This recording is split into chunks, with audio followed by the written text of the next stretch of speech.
Nós tivemos a reunião hoje cedo, participamos eu, governador Casagrande do Espírito Santo, governador Witzel do Rio de Janeiro e governador Dória de São Paulo. E em Brasília estava o presidente acompanhado de diversos ministros. Todos os governadores tiveram seu momento de fala, o presidente, o ministro Mandetta, o ministro Paulo Guedes da Economia e também o Valderi da Secretaria do Tesouro Nacional. E o Valderi fez uma explanação daquilo que o governo federal tem feito nesse momento para tentar conter uma quase certa desaceleração na atividade econômica. Já temos um pacote de 88 bilhões de reais, mas eu, como governador, e principalmente o governador Witzel, deixamos muito claros que talvez mais medidas nesse sentido serão necessárias. Eu tenho dito que o governo federal precisa zelar muito pela questão do empregado. Muitos milhões estão afastados da sua atividade e pela questão das empresas que têm de pagar esses empregados. O governo federal vai precisar encontrar um caminho, talvez do meio, um pouco diferente da medida provisória que o presidente Bolsonaro editou nessa segunda-feira, talvez algo em que a empresa arque com parte daquilo que o empregado ganhe, o governo arque com outra parte e o empregado também arque com uma parcela, de forma que as empresas consigam preservar os empregados e esses consigam ter um meio de sobreviver durante esse período da pandemia.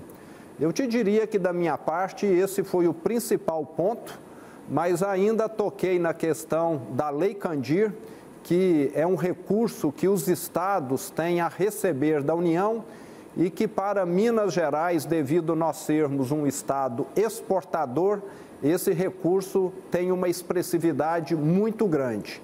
Seria extremamente importante.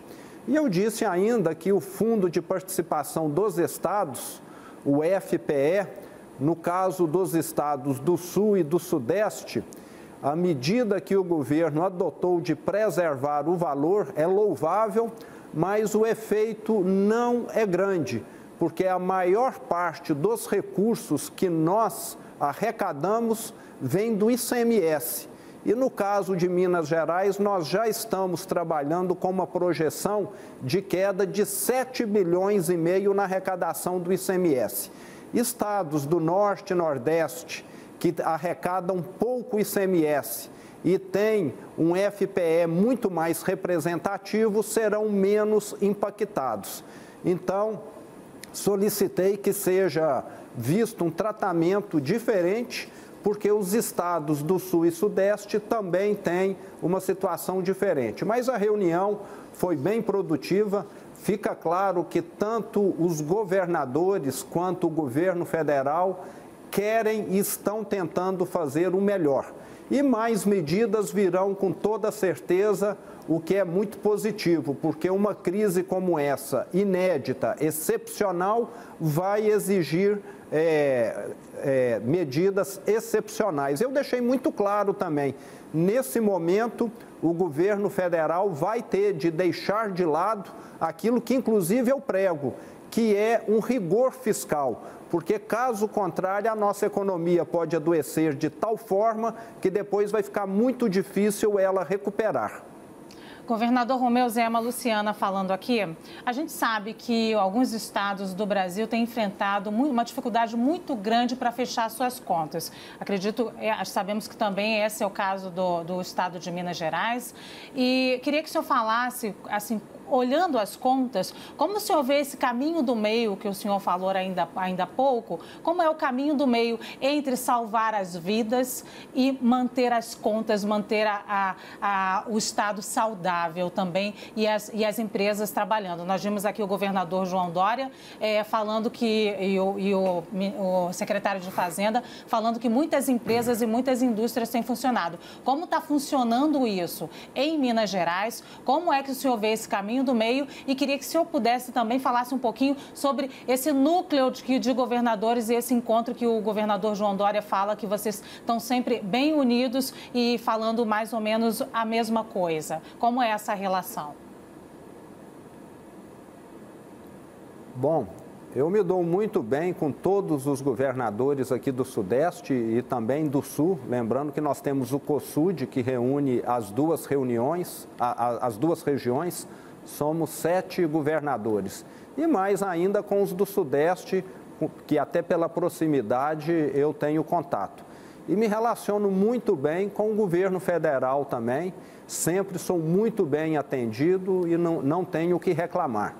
O que eu percebo é que há alguma divergência de opiniões, acho que é normal que isso ocorra num país do tamanho do Brasil. Há inclusive divergências minhas com relação a alguns prefeitos em Minas que adotaram algumas medidas que eu considero extremas. Então, esse tipo de divergência, na minha opinião, deve ser encarado com naturalidade e devemos respeitar a opinião do outro, expor o nosso ponto de vista, argumentar, dialogar, mas o ser humano é diverso e isso sempre vai acontecer. Em Minas Gerais, eu diria que nós temos tomado medidas aqui assemelhadas à maioria dos estados, principalmente aqueles aqui da região sudeste. Fechamos os shopping centers, fechamos o comércio de rua, com algumas exceções, muito semelhante ao que foi adotado, por uma questão que eu tenho dito, eu não sou médico epidemiologista, não sou médico sanitarista, e eu tenho de me basear em dados científicos. Estou tomando ações aqui baseadas nas melhores práticas da Organização Mundial da Saúde. Eu não vou discutir com quem passou a vida inteira estudando a questão. Então, estamos fazendo o melhor, com certeza isso vai ter um reflexo na economia, mas neste momento estamos colocando as vidas, a saúde pública acima do econômico, mas sem descuidar. Por isso que eu falei dessas medidas que o governo federal precisa analisar. Quem tem a carteira assinada, encontrar um meio termo, porque dessa maneira nós vamos preservar vidas e vamos também fazer com que a economia não seja tão impactada negativamente. E aquilo que eu estou dizendo não é inédito. Outros países, mundo afora, já adotaram medidas semelhantes. Então, do meu ponto de vista, é possível fazer as duas coisas. Sei que a situação fiscal do Brasil é delicada, dos estados mais ainda, mas esse momento é um momento de, como que eu diria, segurar o doente, não deixar ele adoecer mais ainda. E mais adiante a gente vê como recuperar esses gastos excepcionais que serão feitos agora. Lembrando que o Estado existe exatamente para poder combater quando há um ciclo negativo. E agora é o momento. Caso contrário, nós podemos entrar numa depressão econômica e depois ser muito mais caro para ter uma recuperação da atividade. Governador, o nosso analista de política, Yuri Pita, gostaria de fazer uma pergunta para o senhor. Governador, boa tarde, obrigado por falar conosco. Eu queria ouvir a sua opinião sobre 2 pontos que começam a ser discutidos no mundo político. Um é uma eventual redução temporária de salário, não só de políticos, de parlamentares, ministros de Estado. Queria saber se o senhor concorda com esse tipo de gesto por parte de altas autoridades e também de servidores com salários mais altos. E queria ouvi-lo também em relação ao fundo eleitoral. Se o senhor acha que é viável reduzir o uso de dinheiro que é destinado aos partidos para reforçar o caixa nesse esforço relacionado à área de saúde e à pandemia do coronavírus. Eu sou favorável às 2 medidas. A primeira delas, eu tenho inclusive uma explicação, eu venho do setor privado. Enquanto na crise de 2015 e 2016, o setor privado demitiu milhões de pessoas, não houve aumento salarial, inclusive houve queda. No setor público, o movimento foi o contrário. Se contratou pessoas e continuou-se aumentando os salários. E agora é um momento realmente de se rever isso, principalmente para aqueles que ganham muitos. Nós temos de lembrar que no setor público existe a lei do teto do salário, mas muitas vezes há ferramentas para poder burlar essa regra. E nós temos de deixar claro, no Brasil, deveria ir para o setor público quem tem espírito público, quem quer o bem da população. E, infelizmente, no Brasil, muitas pessoas estão indo para o setor público visando ganhar dinheiro. Quem quer ganhar dinheiro devia ser empreendedor e não ir para o setor público. Então, precisamos mudar isso. E, principalmente para os que ganham muito, deveria sim haver uma revisão. Para deixar isso claro, quer ser milionário? Vai para o setor privado trabalhar 12 horas por dia, 7 dias por semana, 52 semanas por ano. E não ficar trabalhando no setor público às custas de quem paga muito imposto e às vezes passa fome. Então, precisamos mudar esse tipo de mentalidade que existe no Brasil. E sou totalmente contrário ao fundo eleitoral, ao fundo partidário. Eu fui eleito sem gastar um centavo de dinheiro público. Por que os outros não ralam como eu ralei na minha campanha? Assim as coisas funcionariam melhor e o povo pagaria menos impostos. Governador, eu só queria que o senhor deixasse claro para a gente o que é esse espírito público que o senhor acabou de se referir. A pergunta do Yuri Pita fala sobre redução de salários de pessoas nesse momento de crise. Então, nesse espírito público, o senhor, a sua equipe tem tomado alguma medida efetiva? Eu, como governador de Minas, ganho menos do que o vereador da minha cidade, que é Araxá, que fica no interior de Minas. O meu salário bruto, líquido, que é o que eu sei, é coisa de R$8.000, e tudo que eu ganho eu repasso para instituições de caridades, principalmente para as APAES aqui de Minas Gerais. Estou aqui porque eu perdi a crença na gestão pública do Brasil. Se nós tivéssemos gestores públicos responsáveis, Minas Gerais não teria chegado à situação em que chegou. E o Brasil não teria tido a recessão de 2015 e 2016 que teve, porque o mundo estava crescendo. O mundo crescendo e o Brasil dando marcha ré. Isto mostra que os nossos gestores públicos, pelo menos boa parte daqueles que nós tivemos, provocaram desastres e não prosperidade no Brasil. Então, precisamos ter gente qualificada, gente capacitada, gente que quer fazer dar certo no setor público para que essa situação seja revertida. Porque, geralmente, pelo menos no passado, ia para o setor público quem já tinha feito um punhado de coisas na vida e nada deu certo. Aí ele ia para o setor público. E a consequência, eu acho que está aí. Uma recessão brutal em 15 e 16 e um estado de Minas e outros também falidos por irresponsabilidade, incompetência e também corrupção. Âncora daqui de Brasília, muito obrigado pela sua presença. Eu queria que o senhor focasse agora bem nessa questão do coronavírus. Eu queria que o senhor fizesse uma análise, qual é o seu posicionamento em relação ao pronunciamento do presidente Jair Bolsonaro, que veio em rede nacional ontem? Bom, nós estamos diante de uma pandemia. Eu respeito a opinião do presidente Bolsonaro, mas como eu disse anteriormente, aqui em Minas Gerais nós estamos acatando as orientações da Organização Mundial da Saúde.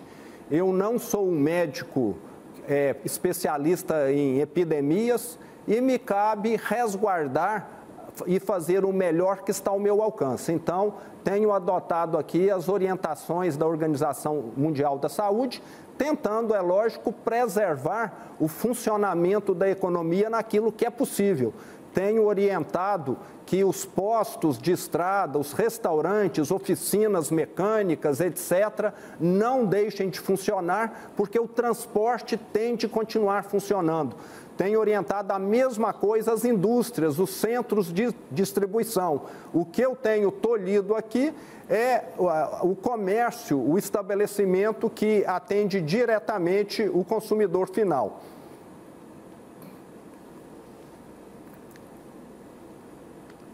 Pela sua fala, ela fica um pouco mista ali entre essa defesa do presidente Jair Bolsonaro pelo tal do isolamento vertical, né? Contrariamente ao chamado isolamento horizontal. Com qual dos dois, qual das duas posições, das duas estratégias de combate ao coronavírus o senhor defende? A defendida pelo presidente Jair Bolsonaro, o isolamento vertical, ou seja, as pessoas, os grupos de risco devem ficar isolados e permitir que as outras pessoas saiam de casa para trabalhar, ou essa orientação que está sendo tomada pela maioria dos governadores do isolamento horizontal, ou seja, uma quarentena e as pessoas todas que fiquem em suas casas?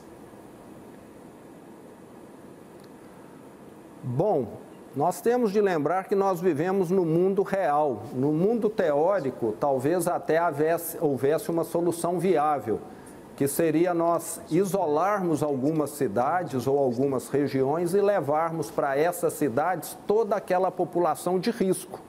Mas, operacionalmente, isso é inviável. Então, o que nós estamos tentando fazer no mundo real, naquele do que é possível, é que esse isolamento aconteça dentro das residências, entre as cidades, de forma que tentemos preservar o maior número de vidas possíveis. Lembrando que estamos também adotando aqui medidas para amenizar a questão à medida que a pandemia evoluir, tem evoluído todos os dias e deve crescer muito, e podemos chegar ainda na situação em que os leitos não serão suficientes.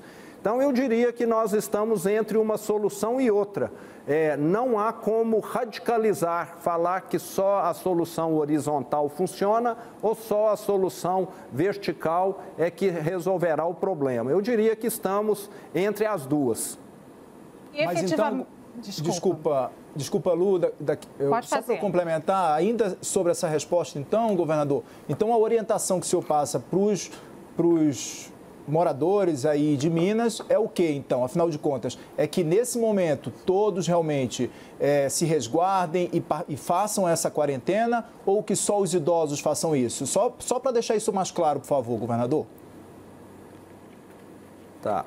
Bom, para o grupo de risco está claríssimo que as pessoas tomem a maior precaução possível. E tenho dito aos novos também que tomem a precaução que for possível, porque muitas vezes eles moram com seus pais, têm contato com seus avós. Então, cada situação é uma. O solteiro que mora sozinho não corre o risco de infectar tantas pessoas quanto o solteiro que mora com os avós. Então, é necessário a pessoa ter essa consciência e tentar, de toda forma, se resguardar o máximo possível. Mesmo o solteiro que mora sozinho pode, no ambiente do ônibus coletivo, do metrô, etc., estar próximo de alguém que é do grupo de risco. Então, eu sou favorável, nesse momento, conforme a Organização Mundial da Saúde indica, que as pessoas têm o menor tipo de aglomeração possível. Governador, o senhor tocou agora durante a entrevista na questão de leitos hospitalares. Pelos números que a gente tem aqui do levantamento da CNN, são mais de 14 mil casos suspeitos, mais de 130 casos confirmados, sendo 90 só na capital, aí mineira. Gostaria de saber de você se vocês têm leitos suficientes para um possível aumento de casos e também em relação aos hospitais inacabados, se tem uma previsão de liberação para atender essa demanda. Bom, infelizmente, Minas Gerais é um estado do Brasil e, como o cenário Brasil, nós não temos tantos leitos como muitos países desenvolvidos. Mas estamos aqui numa corrida, já definimos que teremos no pavilhão do Expo Minas mais 800 leitos e estamos também averiguando diversos hospitais em todo o estado que tem alas não operacionalizadas ou leitos que estão ociosos ou não em funcionamento, para que, diante dessa situação excepcional, nós consigamos ampliar substancialmente o número de leitos. Até o momento, o que eu tenho confirmado até ontem é que nós já temos em andamento para ser implementado mais 900 leitos. Mas esse número crescerá muito nos próximos dias, já que nós estamos fazendo uma série de vistorias em todas as regiões do estado, inclusive para que as pessoas não precisam ficar se deslocando entre regiões. Governador Yuri Pita tem mais uma pergunta para o senhor. Governador, o presidente Jair Bolsonaro, antes de se reunir por videoconferência com os governadores do Sudeste, chegou a mencionar risco de rompimento da normalidade democrática no país e chegou a usar mais uma vez o exemplo das manifestações no Chile, de que isso poderia se repetir se houvesse uma situação de desabastecimento no país, com motivação de saques e tudo mais. Gostaria de saber se o senhor concorda com essa previsão que o presidente fez de que há risco e de que poderia se chegar num ponto como esse e que tipo de ação que o governo de Minas Gerais poderia tomar num cenário assim? Bom, antes de tudo, eu sempre tenho pregado e tentado levar ao povo mineiro que é um momento de nós termos paciência, que é um momento delicado, um momento difícil, um momento de uma situação excepcional. A última coisa que deveria ocorrer nessa altura do campeonato seria a população ir para a rua e se aglomerar, até por uma questão de saúde pública que fica muito claro. As consequências econômicas nós sabemos que teremos. Vamos ter de criar ferramentas para enfrentá-las. E temos de lembrar que o Brasil teve manifestações em rua no auge do crescimento econômico, que foi em 2013. Então, não é falar que recessão rima com manifestação pública. Eu te diria que as manifestações de 2013 havia muito com uma insatisfação com o poder público, com um poder corrupto, com um poder que estava moralmente falido. E atualmente nós temos uma situação muito diferente. Temos um governo federal que nós sabemos hoje, pelo menos, tem uma virtude enorme, é patriota. Então é muito difícil, do meu ponto de vista, estar fazendo qualquer tipo de extrapolação. Mas é sempre um motivo de preocupação o povo sair às ruas. Mas penso que nesse momento de pandemia, as pessoas estão muito mais focadas e preocupadas em manter a sua e da sua família saúde. O presidente exagerou, então, ao falar em risco à normalidade democrática e a risco de saques e caos nas ruas? Se nós tivermos uma recessão muito grande, o que eu penso não vai acontecer, porque o governo vai ser sábio em tomar as medidas para poder evitar isso, nós não vamos chegar a esse ponto, não.